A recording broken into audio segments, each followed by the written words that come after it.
8 people, at least 8, were murdered in Manhattan on Tuesday afternoon, by a man who drove into them with a truck.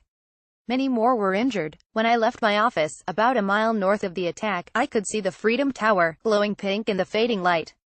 On my way back home, I passed 6th Avenue.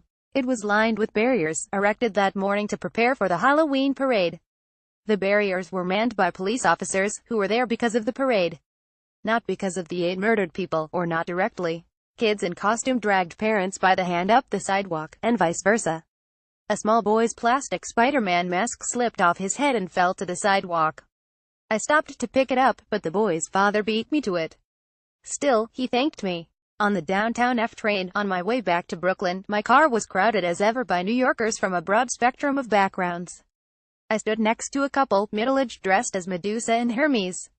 "Are you Adam and Eve?" asked a woman across the train. "No," said the woman with a crown of snakes, "Medusa." "Oh," said the other woman, "I thought because of the snakes." A family of 3 boarded the train. "Don't touch the pole," said the father to his wife and daughter, being protective. Everyone's touched the pole. They wrapped their arms around it so that it sat in the crooks of their elbows, skin guarded by sleeves.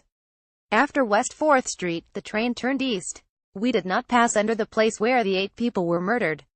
When I heard about the attack this afternoon, I looked at my phone. Some people I knew in New York posted on Facebook to say that they were safe.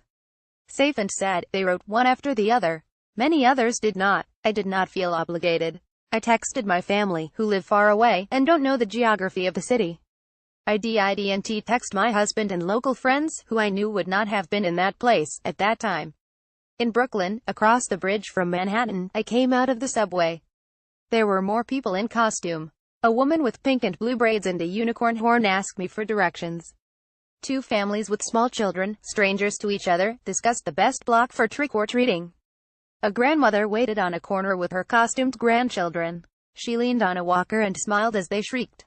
Early for a dinner gathering, which was not cancelled, I stopped for a drink. A man at the bar next to me held out his phone to the bartender. "Listen to this," he said, and I waited for it, for more horrible details of the attack, and then the man said they have texts from Manafort's daughter. "I can't believe it," said the bartender, rolling her eyes. "It's really unbelievable. Terrorism, in New York, is many things, acute and devastating and scarring. Always present. But it is not unbelievable.